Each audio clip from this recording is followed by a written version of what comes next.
Okay, everybody. Everybody's in a good mood. Okay, good morning, everybody. As we go into this week's Parsha, this week's Parsha is Bahaloischa. It's a beautiful class that we're going to discuss. They pick a page. Any page you want. Should feel okay to start. Or today?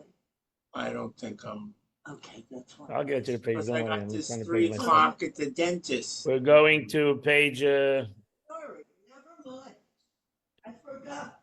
Never mind. We're going to page number 107.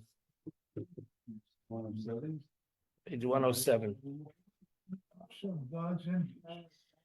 God's enemies. This class is called There's No Such Thing as Anti-Semite. What do you think about that? They really hate God. That's a good one. If only. Page 107. That's where we're holding. Okay. So this is a verse in this week's Parsha. It's a very famous verse. It's a verse that we say in our synagogue every time we open up the ark. Sometimes we sing it. Even so around. This is a verse in our Parsha. And it was whenever the ark was set out. This was the journey of the Jewish people as they traveled in the desert. They traveled by tribes, as the Torah talks about in this week's Parsha. They traveled by their tribes. They traveled by their the golim, by their banners, by their flags, whatever it was. And what went in front of them was the ark of the covenant, the ark of the where the broken tablets were in. And when this ark would travel, by Yom Moshe Rabbeinu would say, "Kum Hashem, arise, O Lord, v'yafutzu oivecha, may your foes be scattered, v'yanusu misanecha mipanecha, and may those who hate you flee from you." That's the verse in the Torah. Okay, don't look at me. That's the verse in the book. Okay, so that was a statement that Moshe Rabbeinu said. We say this statement, as I said, every time when we open the ark on Saturday morning or on the weekday, we say this statement because the ark is symbolic to the ark in the temple, and as the ark traveled, in essence, when we open the ark to reveal the Torah that's in this ark, the scroll of Torah that's in this ark that we're going to read, we say this statement. Because that starts the journey, so to say, the journey of the Jewish people. What's interesting in this pasuk, what's interesting in this verse, is that we separate two names over here, two concepts. We said, "V'yafutza eivecha." Eivecha means your foes. That's how we translate it. Your foes, eivecha, and misanecha, those who hate you. You may those who hate you, misanecha. What's the difference between oivecha and misanecha? What is the difference between those who hate you or those who are your foes? What would you say? What is there a difference, or is that the exact same thing? Is there a difference between those who hate you or those who are your foes? So therefore, your foes can be a competitor. Okay. They're both a misunderstanding. They're both a misunderstanding. Oh. So let's look. Oh, yeah. Sorry. Well, it doesn't hate you, but wants to conquer your territory. Right. Okay. Okay. Good. I think we're all on the same direction. So look at the Rabbi Chil Halpern, the Irke Ikuyim. Can't even say the word over here. A soiner is one who harbors hatred in their heart and does not reveal it.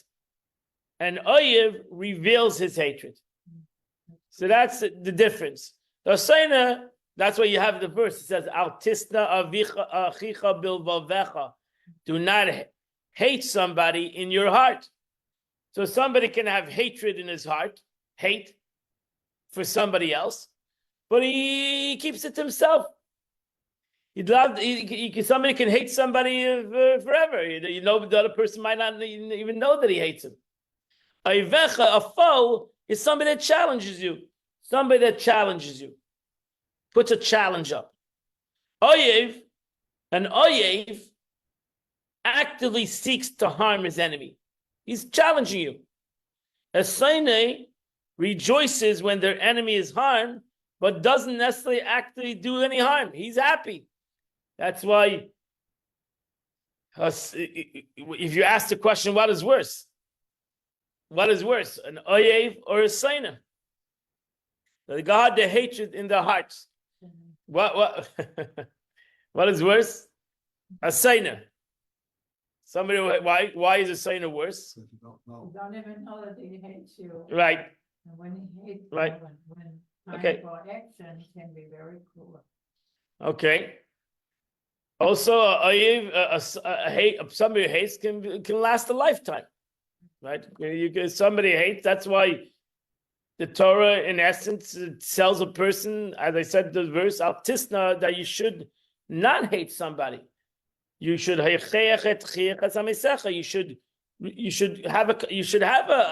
a conversation. Why go around with hate in your heart? You should ultimately think about it. I mean, talk about it, and have something. Have this out. So, in essence, a Saina, really, a Saina is somebody who's obsessed with hatred. He's obsessed. Rabbi Bucket, why is this? We couldn't really hear. Why is this Sone worse? Because it's in his heart. It can last for a lifetime. It can go on and on and on. And that's why hatred eats the person himself up. Hatred is a terrible thing to have because it eats you up. It eats this person himself up. A Saina, somebody hates, will constantly try to figure out ways to maybe hurt somebody else, even though he doesn't do it. But a person that hates will always try to figure out a way how he can use out his hate to hate somebody. How much more he hates him. As time goes on, the hate grows. If you don't take care of hate, then as time goes on, you're just going to have more hate because you have to have a reason why to hate. People hate because they're scared, and then people use that to build the hatred for their own purposes. Yeah, If correct. you look at the thing, nobody could possibly hate God if you understood God. How Correct. could you hate So him? therefore, if you understood, very good. So therefore, the question, as you just expressed, is a good question. If hate is hate, that a person hates somebody in the heart, he's obsessive with the hate of somebody else. How is it possible to have these two concepts? I can understand a person struggles with God. He's God's enemy for once in a while. They struggle with each other, right? He doesn't agree with the Eibishter, right? We all go through that. Sometimes we agree, sometimes we don't agree. We have struggles with God, so we go out to war with each other, maybe from time to time. But who hates God? Who hates God? Who is a person who has a hatred against God? It doesn't make sense. It really doesn't make sense. I can understand. We struggle with God. We fight with God. We sometimes overcome this fight. We make friends. We become friends with Him. We go through life in the struggle, oyev, that we have a love-hate relationship. But to say that a person masanecha who hates God, where is the person that is obsessed with hatred in his heart to God? Why would a person have a obsessive hatred to God? It doesn't make sense. So that's the question. Why would the pasuk? Why would the verse say these two expressions? Why would the verse say those who are your enemies and those who hate you? Nobody hates God. You cannot like God. You cannot. Why would anybody hate God? People hate God, they lose lose their faith in a perfect. You lose your faith. I understand that. But Everybody loses their faith, but they hate God. that's They struggle with God. So you push God away. Again, hatred is, again, we separated the word hate and the word foe in these two concepts. A foe is somebody who struggles with God. I fully understand that. But hatred is an inner thing. It's a concept of an emotion. Why would anyone hate God on a constant basis? I know after the war. I think a lot of people hate God. That's for shalom. Because you know why? Because they suffered and then they're very angry. One guy wrote a book. Angry with God is a different thing. Angry, Beware of God. with that. They Angry blame- God is they- fine. That's not what the verse says. They Doesn't say those who blame. are foes and those who are angry with him. They Those blame who God. hate him. That's They- the difference. Who hates God? I understand people struggle with God, angry with God, frustrated with God, don't understand God, but hate God. Yeah, because they How are blame you him. defining They hate, blame Rabbi God. Bucket? At which Again, point does hate is a anger very and strong resentment expression. become hate? Hate means that I basically have a hatred to you or to God, whatever it might be. I might not like you. I might not enjoy you. Hate Rabbi. is a much stronger, powerful expression. Misanecha.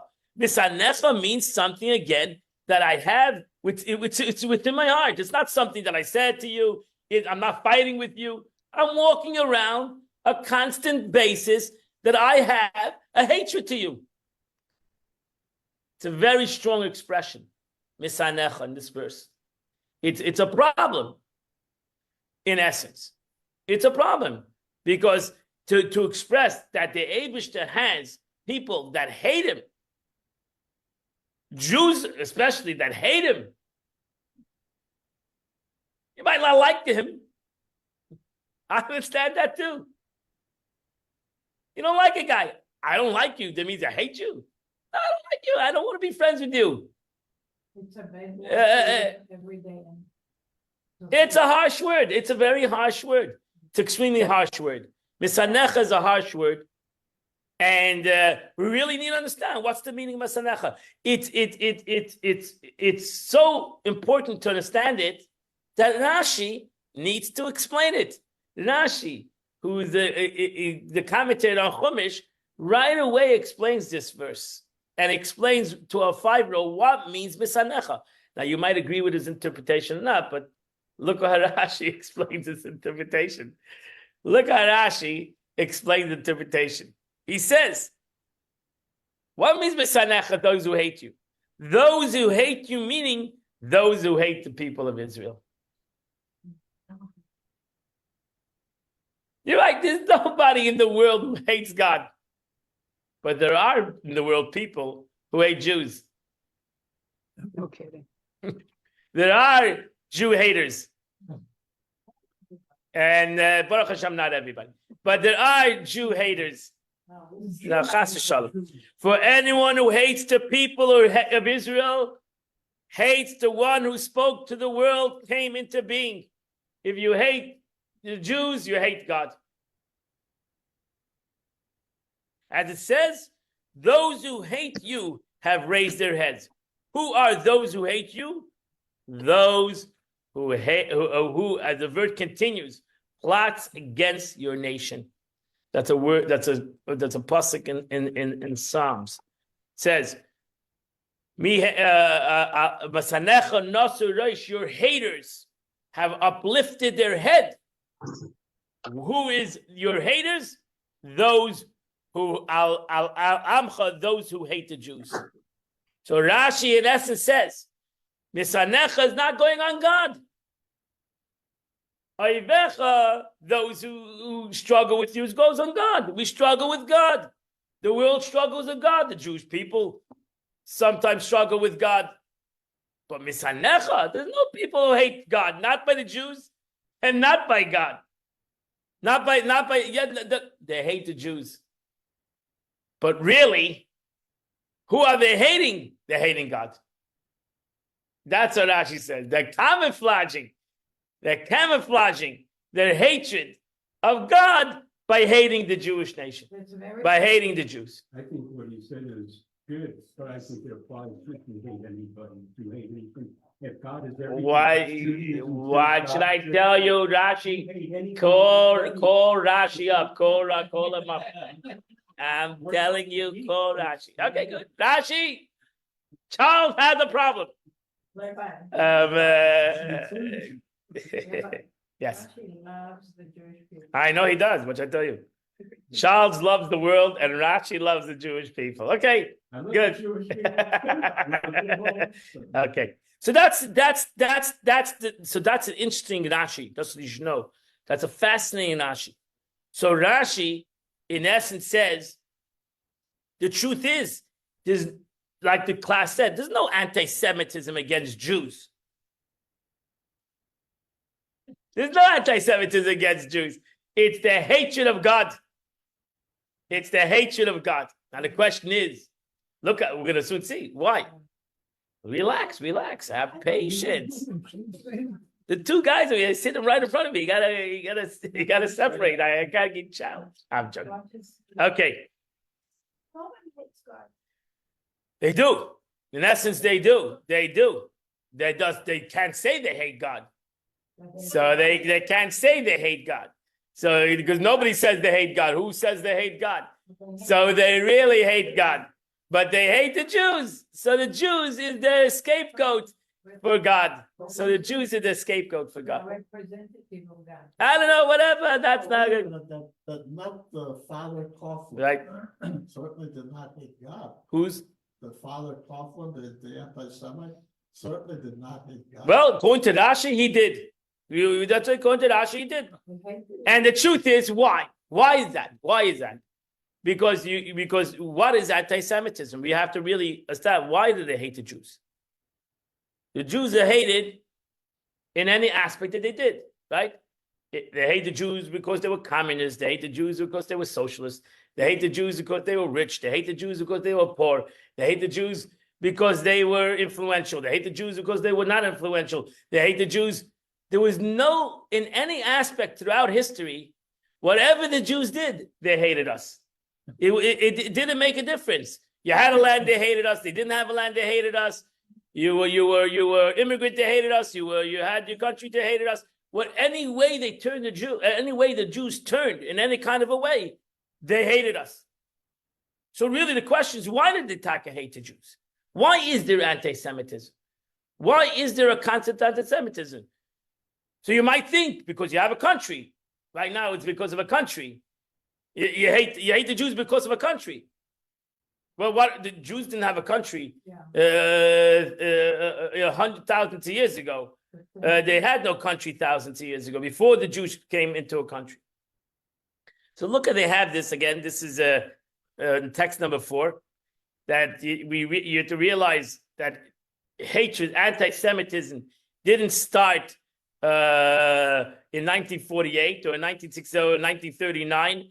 Anti-Semitism started a long time ago, and you have this is a text that was written by Tacitus.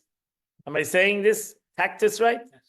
Tacitus. I didn't say it right. Tacitus, an historian of the Roman Empire who lived in the 1st century CE. This is what he wrote about the Jews. And you'll see he writes about the Jews. Exactly what they write about the Jews today. So he writes about the past. This guy is an historian.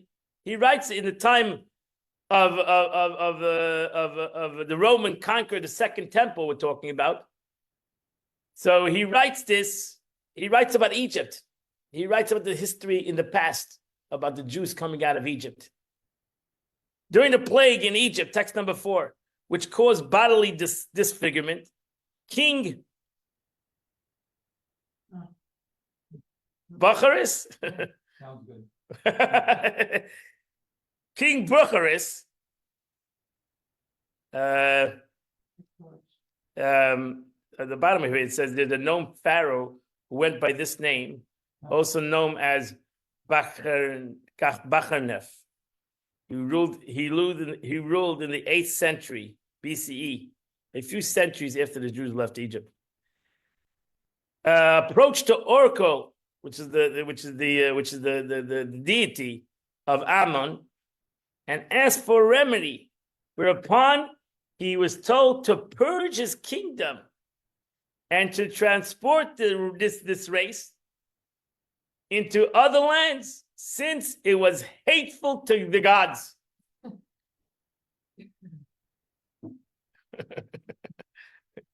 So the Hebrews were searched out and gathered together, and then being abandoned in the desert, while all others lay idle and weeping, one only of its exiles, Moses by name, warned them not to hope for the help from gods or men, for they were deserted by both, but to trust to themselves. The Jews regarded as profane of all that we hold sacred. On the other hand, they permit all that we abhor. They first choose to rest on the seventh day, but after time, they were led by the charm of laziness. Now the Jews, here we blame the Jews for being lazy, to give over the seventh year, right? That's not enough every week. They have the seventh year, a whole year rest and working too much. The other customs of the Jews are base and abominable, and owe their persistence to their depravity. The worst rascals among people, other people, renouncing the answer religion, always kept sending tribute and contributions to Jerusalem, thereby increasing the wealth of the Jews. Now they're wealthy.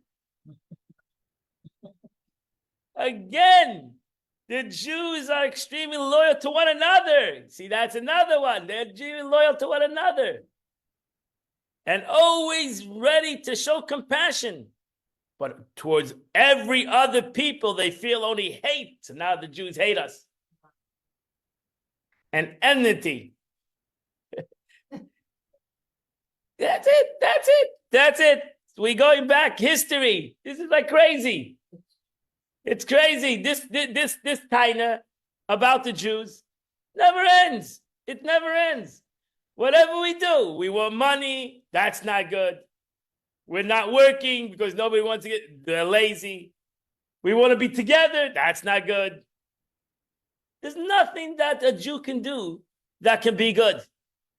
There's nothing that can be that we want to do can be good. It doesn't make any logical sense. So why do you hate us? We're rich, we're poor, we're successful, we're ambitious, we're united, we care for each other. That's not good either. Nothing is good. And the best thing is we hate everybody. We hate everybody. Where do you see Jews hate anybody? Where was there such a thing as Jews hated anybody? When did Jews go and hate people? When do we go and tell other people you're going to be damned, you're going to be destroyed? When there's no such thing. So what do they want from us? What do they want from the Jewish people? What is their hate based on? It's a big problem, really, because if we can fix anti-Semitism, we should fix anti-Semitism. We should fix the situation. Well, we need to ask the question, give us what you hate us for, and we'll fix it. Tell us what you're jealous about, and we'll fix it. Yes, you will. Yes, you will.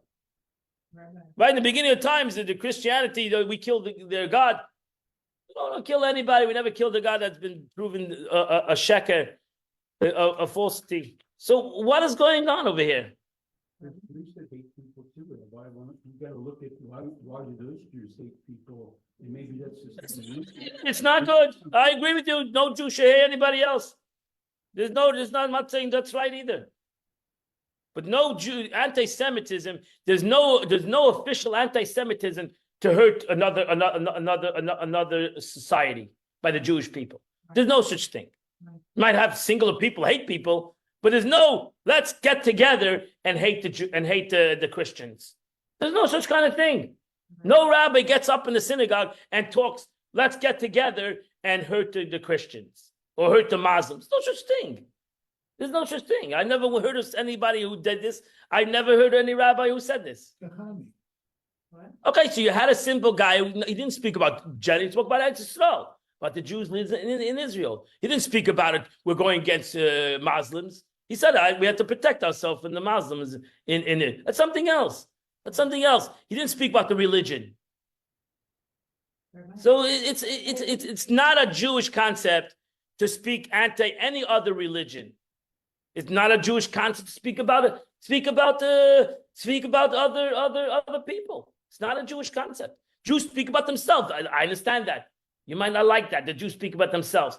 But why would I care that Christianity speaks about itself? Every religion should speak about themselves. There's nothing wrong with that. Speaking hatred against another entity is self-understood. Hate. Why does one have to build themselves up by hating something else? There's Jews that find LGBTQ people. Again, the Jewish people as a whole doesn't go against anybody. There's no Jewish society who comes out against it. Again, the Torah, so you see rabbis getting together with a proclamation that we need to kill all LGBT. There's no such thing. It says it in the Torah. The Torah says so. Let everybody deal with the Torah on their own. It's not official. That's not our banner. That's not our banner. It's not our banner. It's not our agenda. It's not. The Jewish agenda today is not going against anybody. The Jewish agenda is building itself up, not going against anybody. Even though the Torah says A, B, and C, the Torah doesn't say about that. Torah says idol worship you put to death. You don't have to go. You don't have to go to the Torah says idol worship. Do Jewish people come together as a banner? We need to put to death idol worship. No. There's no such thing. There's no such thing. There's no such thing. Contrary, we even build up other people. Look how active we were in the civil rights movement. 100%. 100%. 100%. And Jews in general are pro that, as in America for sure, that everybody should live in peace and harmony. And all religions should live in peace and harmony. That's the general banner. You might find a rabbi here, a rabbi there will say something. But not as a general banner is there a concept of anti-A or anti-B. We're not anti-anything. We're pro-Judaism. But with all the popes and they obviously loved God, but they were anti-Semites. Correct. Because that's a question. Why were they anti-Semites? Why were they as leaders hatred of Jews? Why does a Christian guy get up in his church or Muslim talk against Jews? Why? It doesn't make any sense. It doesn't make any sense. It's creating a force against another entity that most people in your congregation don't even understand the situation, but they're following just a banner of hate. Yeah. Yeah. Well, let's see what the Rebbe says. Yeah. I'm sure it's gonna say something more important. I want to tell you. It's very hard to do it like this because you have people on Zoom and they cannot really. So you don't have a personal. Don't do that. We never do that. Everything that's written in the Bible is corrected by the Talmud and by our lifestyle. But even everything's written in the Bible is between man and God. It's mostly between man and God.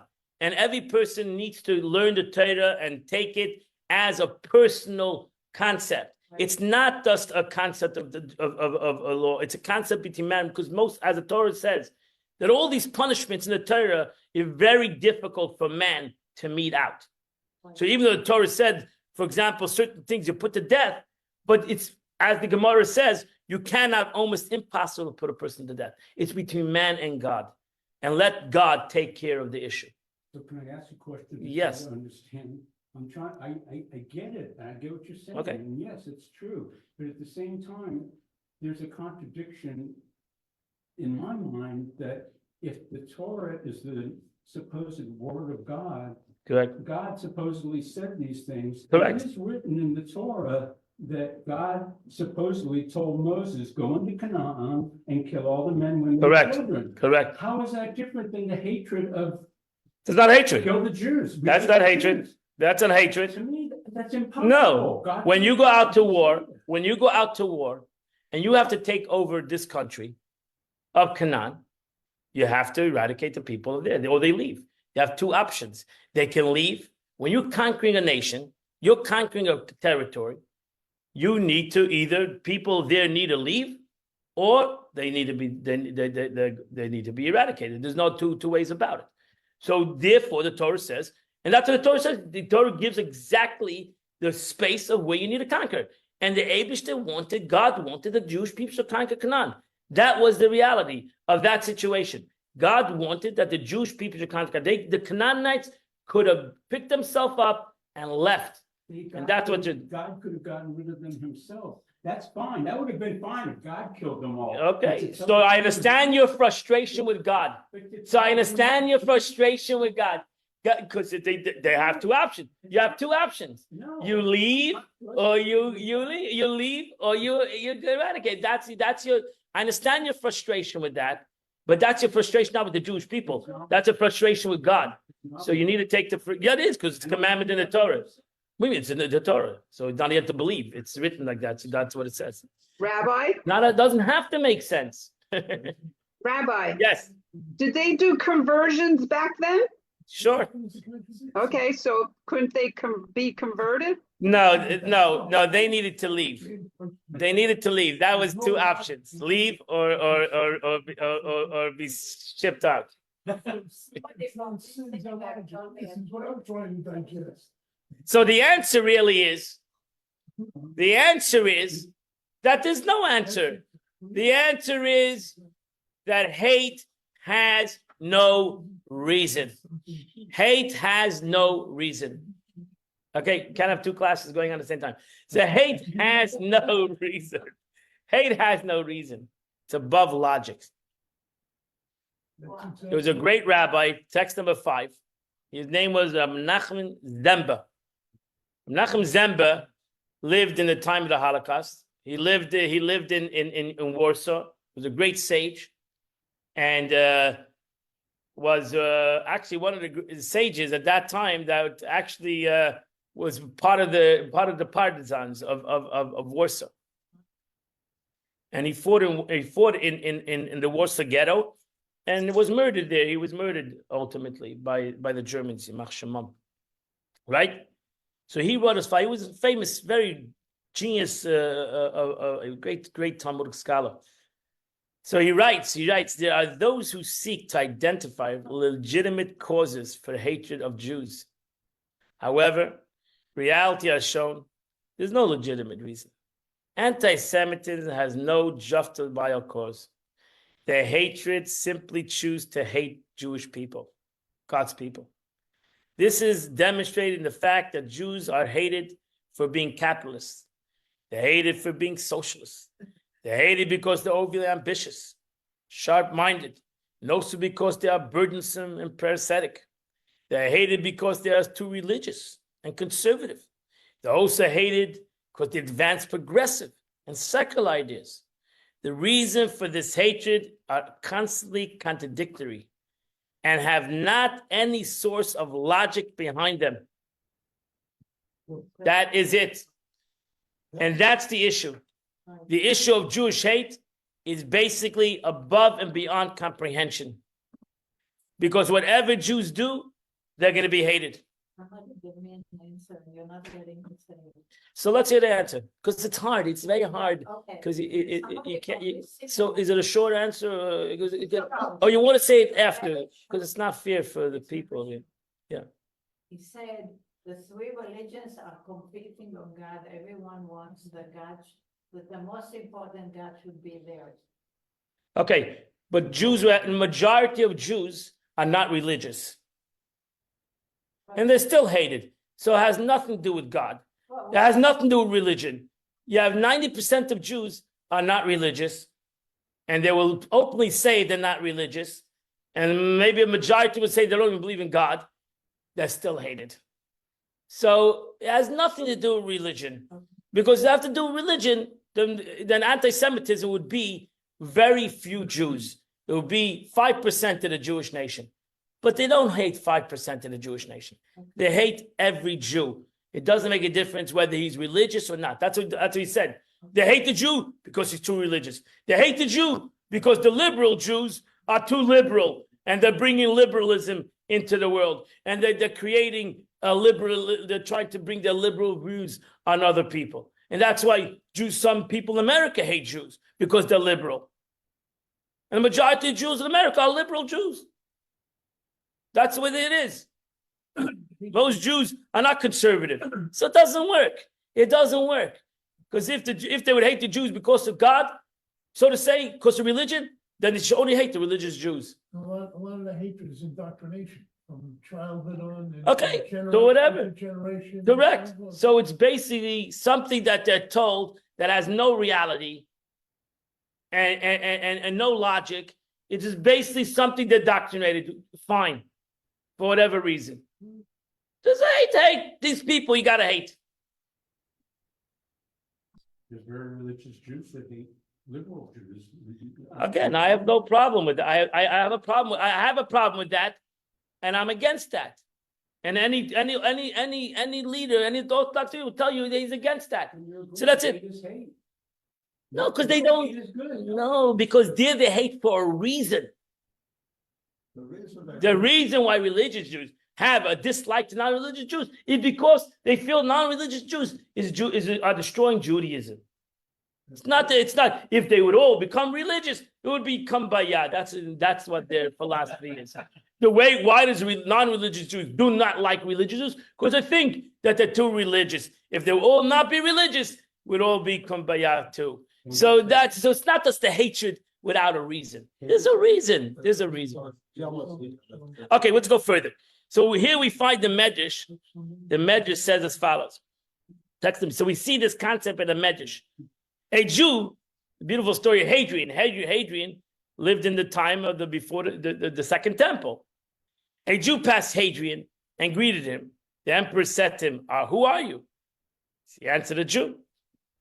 So he said, "A Jew should pass before Hadrian and greet him. Take him out and cut his head off." Another Jew passed by him. Seeing that happened to him, he didn't greet the emperor. The emperor asked, "Who are you?" He said, "A Jew." He said, "A Jew passes by Hadrian and does not greet him. Take him out and cut his head off." His senator said to him, "I don't understand.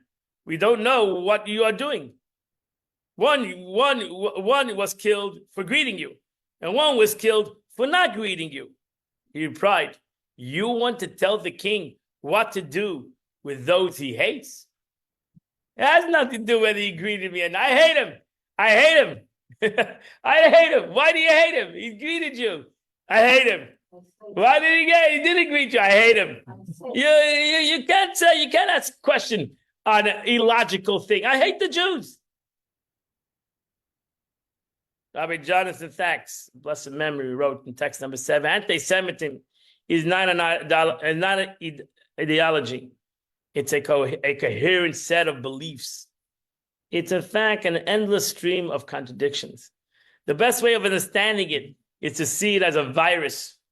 Virus attacks the human body, but the body itself has an immensely sophisticated defense, the human system. How then does the virus survive and flourish? By mutating. Anti-Semitism mutates, and doing so defeats the immune system set up by cultures to protect themselves against hatred. Most people at most times feel a residual guilt at hating the innocent. Therefore, anti-Semitism always finds a legitimation in the most prestigious source of authority at the given time. In the first century of the Common Era, and again in the Middle Ages, this was religion. That's why Judophobia took the form of religious doctrine. In the 19th century, the religion had lost prestige, and the supreme authority was now science. Racial anti-Semitism was duly based on two pseudosciences: social Darwinism, idea that in a society, as in nature, strong survive by eliminating the weak, and the Jews were the weak, and so-called science study of race. By late 20th century, science had lost its prestige. had given way to the power to destroy life, having given us the power to destroy life on earth. Today, the supreme source of legitimacy is human rights. That's where everything came to. This is why the Jew, or the Jewish state, are accused of 5 primal sins against human rights: racism, apartheid, ethnic cleansing, attempted genocide, and crimes against humanity. And that's what ultimately we're dealing with. In essence, it changes, it mutates. That's it. It's never ending, this anti-Semitic revolution. It's never ending. Started thousands of years ago. It continues from generation to generation. Right? So when I was in Rome 2 years ago, what was the whole fight? To destroy everything Jewish, right? To destroy every Talmud, every book, Jewish book. Right? It was a religious fight to destroy every Jewish book, burn every book that Jews had, burn every book. That was what? 2 years. Yeah, I was in Rome 2 years ago for the summer. Who was saying that? That was the church. Destroy every Jewish book. Oh, that's from day one, okay. I'm saying, but now they're not into that, destroying the Jews. Now they're not destroying the Jewish religion. They're not. In the basement of the Vatican. No, whatever. I'm just saying it was a religious fight, and therefore you had to destroy the Jewish religion, and that was on both sides, from the Muslims to the Christians, destroy Jewish religion. That was the way it was. Now it's a fight of a human. Are you human or not? Are you humane? Seemingly, Jews are not humane. They're not human. They're not human. They're genocidal. So we keep on mutating whatever. What? They're not very good at being genocidal. Yeah, well, that's the truth. When the Jewish people in the past were said to leave the country, go to your own country. Now we're told go back to your previous country. So where should we go? Should we not here, not there, thrown out of every country in the world? Which that's the sadness, true sadness of the world, that almost every country of the world threw the Jews out as a legal concept within the nations of the world. Almost America, you should know, threw out the Jews. You should know. Beginning of its, there was a whole story. No, if it wasn't for Washington, whatever. But there were certain elements in America also at that time that wanted, for whatever reason, what did the Jews have to do with the war? But the Jews were involved for some reason then too. So almost every country of the world almost threw the Jews out of their even England, etc. And Israel itself, the Romans threw out the Jews of their own country, the Romans and the Babylonians, etc. So, and then ultimately were thrown out of there, right? Out of Iraq and out of all these Muslim countries. Every Jew was thrown out almost of every Muslim country in the world and almost every Christian country in the world. That's the reality. That's what's happening. That's what happened.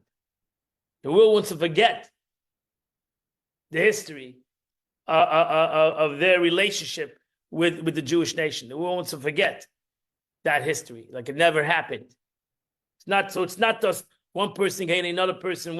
It's a society hating another entity. It's more than just hatred between people, which is something that, that sure we need obviously so we need to have love between one another. But societies, nations, legal societies like Germany should be ethical, officially intellectual people to come with laws of hatred. I mean, it's truly amazing. I was watching a historic channel, in 1943, the Nuremberg laws. In 1933, we're talking about 6 years before the Holocaust. Already, the world ignored the writing on the wall. Right? Unbelievable laws. A country that you think is is a normal country, right? A developed country, Germany, come up with such kind of laws. It's truly amazing. It's truly mind-boggling that it's not even embarrassing that a country should come up with such kind of laws of total hatred against a group, not even total hatred of a personal group, and personal laws. They can't marry, they can't do this, they can't have a job, they can't have, I mean, it's just unbelievable. And the world watched these laws. It was not a secret, these laws. The world watched these laws and still didn't let the Jews come into their country. Still didn't let the Jews come into their country. They didn't really. And it's truly amazing. It's truly unbelievable. So it's not just hatred of one person against another person, this guy against that guy. This is much bigger. Anti-Semitism, and that's why truth is that the world needs to fight against anti-Semitism more than the Jews need to fight against anti-Semitism. Right. The world should fight against, at least the governments of the world should fight against anti-Semitism. Because if the governments of the world would fight against anti-Semitism, maybe they wouldn't be anti-Semit, and there would be less anti-Semitism in the world. It starts from the governments. It starts from the leadership of nations to fight against anti-Semitism. America, or every country should truly fight against anti-Semitism in the most strongest way if they want to have a normal society, of a society not based on hate of another group, of another entity. Because ultimately, Germany did not only kill the Jews, they killed anybody. Everybody does. It's not only the Jews. But the laws were openly against the Jewish nation in such a drastic, unbelievable way, which is mind-boggling that was let to happen in the world, to the world. That means that the world, in essence, was agreed with these laws. Sad thing to say, but it's almost saying that even America, United States of America, at that time agreed with it. They thought it was the right thing to do. And the truth is that some people say that America agreed because they had the issues with the blacks and the whites. That they also created this concept of secondary, in America itself. Of a secondary class people, of the whites and the coloreds, which America was dealing with at that time. That was Goring's defense in the Nuremberg. Correct. That's what they brought up. So the Germans knew that America had their issues, and etc. So that's the problem, that whites hate blacks or blacks hate whites. Is it maybe until today? But a government, that it should be from the government, it should be a legal thing. It should be something legal from the government as a government. That's crazy. That's crazy. And thank God, but okay, separation, like even Esther says, you want to separate people is one thing, you want to kill people. You want to destroy people. That's crazy. How can you have laws to destroy people? It's a hatred that doesn't make any sense. It's a hatred that doesn't make any sense. And the nations of the world, for some reason, hated the Jews. It didn't make any sense. And it doesn't make any sense. Well, thank God. Baruch Hashem, America, at least the government is against anti-Semitism. And normal nations of the world are against anti-Semitism. Baruch Hashem. So we're not holding 1930. So therefore, text number 8, the pattern that emerges is that there's no logical reason for anti-Semitism until you focus on the real cause, that the Jews represent God. They don't even know. It's something that they don't know. They have this innate hatred. What is their hatred? They have an innate hatred. We are Hashem's people. When the Gentile looks at a Jew, he sees God. And this image is not always attracted to him. Hitler said it in a different way. He said, I hate the Jews because they're the conscience of the world. That's how he expressed it once. They're the conscience of the world. And we don't want to live with conscience. We don't want to deal with this. It's not attractive. Sometimes it's attractive to have a conscience and and sometimes it's not. The Medrash says in text number 9, said Moshe, Master of the universe, had we been Gentiles, idol worshippers, or deniers of mitzvahs, they would neither hate us nor prosecute us. It's only on the count. God, Moshe Rabbeinu says to the Eibishter, you're giving us trouble. You're creating trouble. Right? That's why you should know the Medrash says that God offered it to the other nations. They didn't want it. But nevertheless, the Medrash says that Moshe Rabbeinu says to God, you're giving us trouble. Why? Because for some reason that you gave us a Torah, that's going to create this hatred that they don't even know why they hate us. What does the Torah have to do with affecting somebody else? Nothing. The Jewish people would be like to live and let live. Let us enjoy life, and you enjoy life too. If there's an issue that the Torah says, you'll deal with it with God. When did the Jewish people prosecute any other nation because of the Torah? Never. The Jewish people wanted to live in the land of Israel. They didn't want to conquer any. The Torah gives it its borders, tells you where to live, and that's it. Finish. When did the Jewish people care what was happening in the rest of the world? They didn't. For whatever reason, once the Jewish people were given this land, the whole world wanted this land. The whole world wanted it. Everybody, every nation, for some reason, wanted to conquer this land. And there's no oil. There's no oil. There's no... They wanted to conquer this land. Every nation of the world wanted to conquer this land. Why? We're not looking to conquer other lands. We're not looking to take over any other properties. This is our land. It's a very small land. This is our borders. The Torah tells you the borders. Live and let live. No, every nation in the world from the beginning of time wanted to conquer this land. That's the way it was. That's the way it was. And until today. Until today.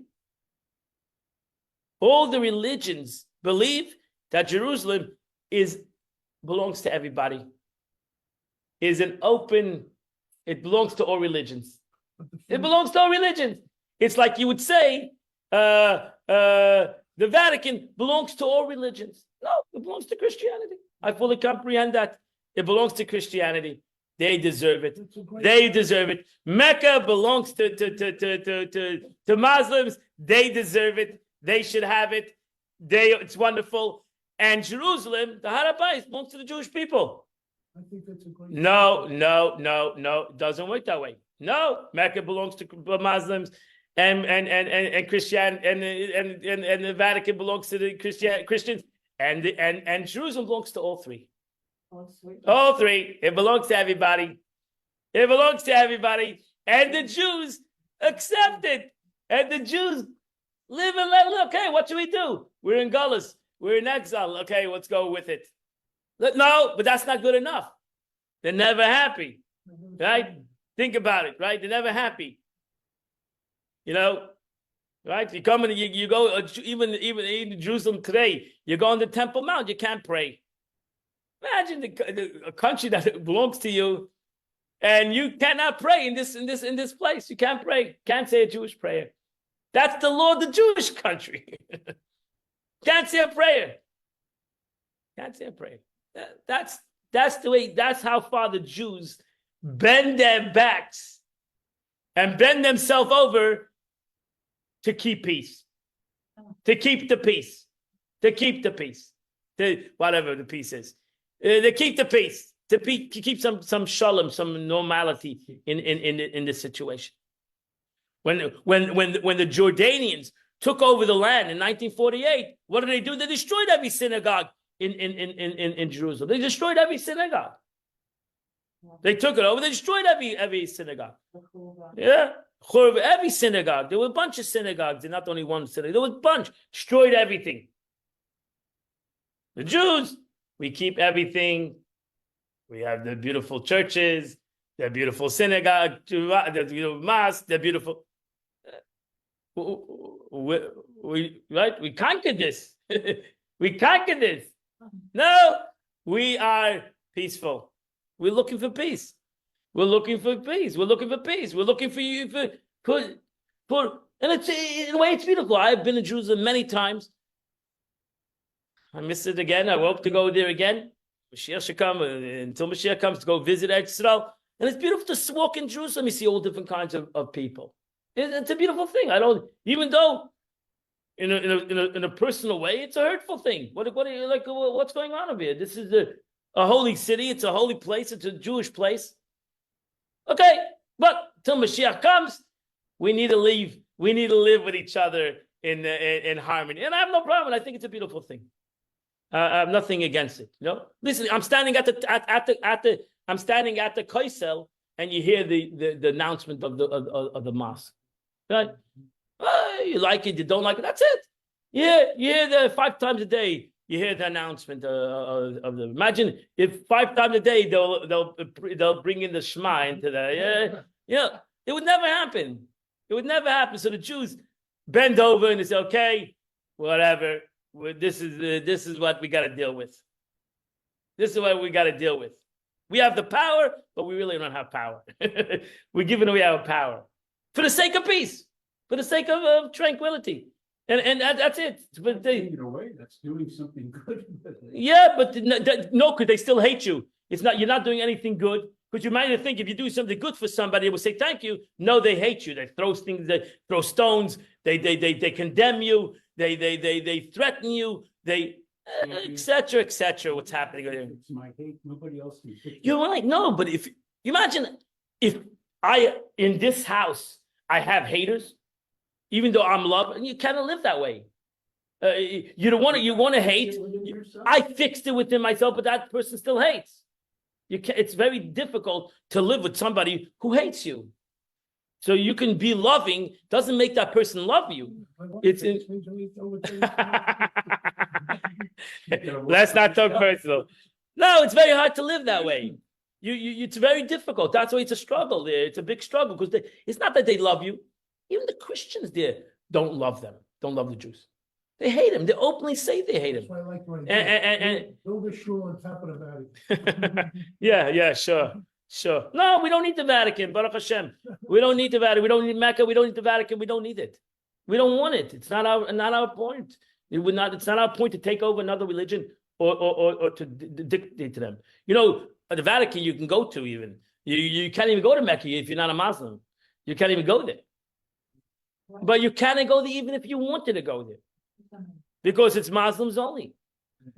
So you wouldn't be able to even get there. Okay, that's a fact. No, it's the Jewish section. There's a sign. No, there's no section. You cannot go there. But again, I'm not here talking against anybody. It's not my point. My point is that Judaism is for the fact we don't hate anybody. We want to live in peace. We want to live in tranquility. We want to prosper. And we're happy when other people prosper with us. We're happy when other people prosper with us. And that's what life is. Jews took over Eretz Yisrael, and we want everybody should prosper. The Jews, the non-Jews, people should prosper. We're not into hatred, because there's no gain out of hatred. From tourism alone, they would prosper. Right. And it's a very sad situation now. So let's go through, let's finish this off. How much they hate. Yeah, because they hate to their own detriment. They hate to their own detriment. That's why I say hate is your own detriment. Because the hatred is their own loss. It's their own loss. They're not gaining anything out of it. They're losing it, but they hate. That's expression in the Talmud, the prophets. Thomas Nafshi and Plishtim. Let me die with my enemies. Right? Shimshon said, Thomas Nafshi and Plishtim. I'll make a hole in the ship. I'll go down, but as long as other people go down with me. So it's a sad kind of hatred. That's what hatred does. Hatred drags another person down, but drags the person that hates himself down. So wrapped up in hate, they don't even realize it. Right, that's the point. So that's why the Rebbe says in text number 10, Rashi explains that those who hate you means those who hate the people of Israel. Because in a deep-seated hatred of the one who spoke and the world came into being is indeed not prevalent. But those who hate the people of Israel automatically hate the one who spoke the world. So really, you can't see that they hate God. They really can't see that because they're hating Jews. We love God. We have a religion. We love God. But really, you're hating God. Really, you're hating God. So look at the next thing. Rabbi Elisha Greenbaum, this is a rabbi, a Chabad rabbi, writes that the age-old struggle between Jews and Jewish haters is a misnomer. I remember during the Nazi, I read this part, and I felt this way when I actually went to Poland. I remember visiting Nazi death camp, Dachau, how infuriating it was to see at the crematoria a large placard dedicated to the site to those who died to fight against Nazis. The memorial might be somewhat appropriate for the political opponents of the regime who suffered and died there. But my grandfather, uncles, cousins, thousands of other my grandparents didn't die fighting anything.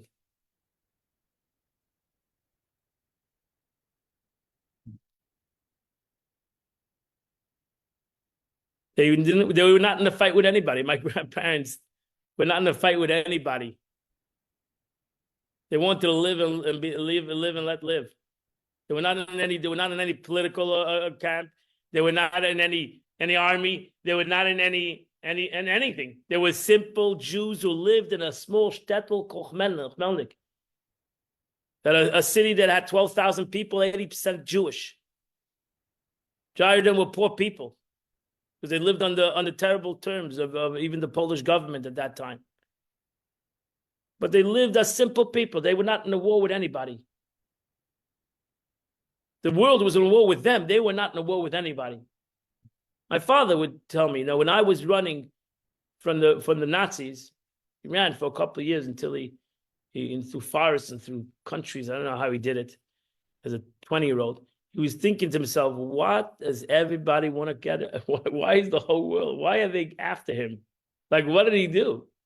Is he a ganef? Is he a political guy? He's a simple 20-year-old yeshiva bacher. What did he do to these people that they're out to get him? Everybody's out to get him. Whether it was the Polacks, whether it was the Russians, whether it was the Germans, everybody's out to get this 20-year-old kid. What did he do? Did he make a political announcement? Did he come out in public against anybody? Did he ever did anything to anybody? He was not at war with anybody. They were happy to lead private lives before Hitler and his henchmen came looking for them in the term of struggle between innocent victims and executioner. It's inappropriate as described in modern day society. Effort to protect themselves from suicide bombers, a cycle of violence. The struggle is not between our enemies and ourselves. Rather, God's antagonists attack us as the pawn in their battle against the righteous and godliness. That's it. We're not fighting against anybody. We are truly, the Jewish people are truly the innocent pawn in this struggle. It's God's struggle. It's God's issue. Anti-Semitism is God's issue. I'm not struggling. I'm not against anybody. Judaism never came out with a statement against anybody. It never came out with a statement against anybody. It still doesn't come out with a statement against anybody, against any other religion, against any other person. Where do you see that in Judaism? Where do you see that by Jews? Again, you're going to find a person here, you're going to find a person there. I can understand that. But that's not the Jewish stance, as I said before. Jews want to prosper. Jews want to live. Jews want to prosper. Jews want peace. Jews want tranquility. Jews want beauty. So it's really not our fight. It's truly not a struggle. We're not in struggle with anybody. I'm not in struggle with anybody. Well, the victim. But we're the victim in the middle of this fight. We're in the middle of a fight that I don't want to struggle with. I'm not interested in fighting with anybody. I'm not interested in struggling with anybody. I look at the demonstrations outside. I have nothing against demonstrations. Fine. That's democracy. That you're entitled to demonstrate. It hurts me the hate. It hurts me the hate. You can demonstrate. It's hate. It's basically hate. Why do I have to do this whole situation of hate? You're entitled to your opinion. Everybody's entitled to their opinion. That's a democracy. That's the concept of democracy. That everybody's entitled to your opinion. I have no problem with that. The hate that you should die, you are terrible, you are hate. Get rid of their hate. If they can get rid of their hate, then you can listen to them. Because everybody is entitled to an opinion. I think we all have to look within ourselves. I'm not arguing with you, but ultimately, Jewish people today, you cannot blame the Jews right now. Jewish people today in America are in a wrench situation. For what? For what? For what? For no What reason. kind of situation? Could you With repeat the that? hate in the street. With the hate in the street. Why? For what? What did the Jews in Boca do to anybody in Boca? Nothing. Zilch. Only good. When did the Jews in Boca get up and scream hatred? Nothing. Nothing. Garnished. And it's a sad. So the Jews are under that situation now. Don't give me. I understand that if you give me a case with Jews, I'll go out against it. But right now, we have to go against anti-Semitism of the hatred in the street today, which is happening across America. The hatred in the colleges, etc. The Jews in the colleges don't deserve what they're going through right now. That's it. And you can't say, oh, but maybe they have hatred in their heart. You're right. Maybe they have hatred, they're working it, but they're not going out threatening other people. You have groups of people, and the government is in a way letting it happen for whatever reason, and not totally getting rid of this hatred. You want to demonstrate, you're entitled. That's legal, and it's even plausible. Everybody's entitled to their opinion. Hatred is not shouldn't be allowed. Hatred should be eradicated. And look what they did: destruction, and more destruction. Because it's lawlessness, correct? Because hatred is a lawlessness. You want because hatred is lawlessness, and that's it. And that's why you see a demonstration by Jews. Nobody's destroying anything. The Jews are under threat in this country. The government has to realize that the Jews are under threat in this country, and they need to take it in their hands. As a government, they need to crush the situation. Put this thing down, hatred. You want to demonstrate? Gesund to hate. You're entitled to demonstrate. Nobody should be not allowed to demonstrate in America. Our government has been infiltrated with that hate. That's it. But ultimately, that's a problem. And the government needs to take control of that. And they can't wait for Zalman Booker to go out and take control of that. They need to take control of that. They need to take control of that. So they need to stop it. They shouldn't stop the demonstrations. Stop the hate. You have hate. You don't belong here. Stop it with Jews. Stop it with blacks. I don't see Jews demonstrating and destroying property. No, you cannot control the hate in somebody's heart. You cannot control. We're not going to have hate barometers on people's hearts. What's in their heart? Hate, vocal hate, verbalized hate, and verbalized and physical hate, damage. Going down to a stores in Miami over here, just yesterday, 2 days ago, and defacing Jewish businesses is not the Jew that hates somebody in his heart. Is something that if you're going to let go and you're not going to go forceful against it, will happen more and more and more. and it needs to be stopped. Absolutely. That's it. Anyway, Jew, And how do they stop it? you just want to, throwing in any hate is exactly what the government does in a way. Oh, any hate. No, we're dealing with a specific problem, not a general problem. We're dealing with a specific problem right now, not a general problem. We'll deal with the general problem after we finish this specific problem, hatred against Jews. And that needs to stop. Even if other people have hatred against other religions, nobody's going out and destroying other people's property. Nobody's doing that. they are the blacks. They have for a long time. They killed. There was a law that you're. We're allowed talking to about kill. right now. I'm dealing with right now. I'm not dealing with 1930s. I'm dealing 2024. Charles, you always want to make it a general picture. You can't.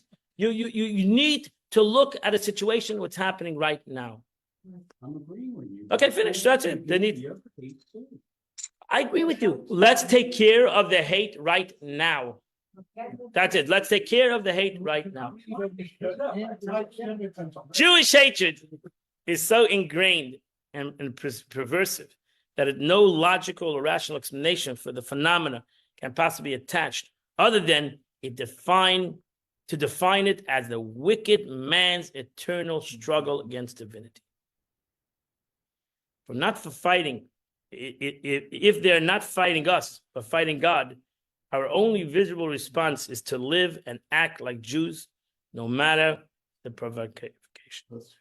When it becomes apparent that this hatred towards us is predicted in our special relationship with God, then it becomes God's responsibility to defend himself from his opponents and the enemies that come to our rescue. That's his job, freeing us to resume our historic mission in representing godliness in the world. And we end off with the Rebbe. That's what the Sikha is based on, the Rebbe's teaching, text number 12. God's salvation comes because the enemies and hatreds of the Jews are really your enemies and those who hate you. In other words, if anti-Semites would see that they could antagonize Jews, God shreds the nation, and God did not intervene, that would be a desecration of God's name. Anti-Semitism doesn't know and don't care whether the Jews are religious or not. They only know that Jews are God's children. Therefore, the prayer, arise, O Lord, and may your enemies be scattered, etc. When Jews are openly connected to God, connected in such a way that nothing in the world can weaken their connection, it is plain that those who hate Jews are really those who hate you. Then the prayer becomes relevant. May your foes be scattered, and may those who hate you flee. And that's it. God bring about end to foes and to hate, that we should be redeemed from this exile, and we should all have love and tranquility. Let us all love each other. I love you. You love me. We're a happy family. God bless you all, everybody. Thank you, Rabbi. God Thank you. bless you all. Yasher koach.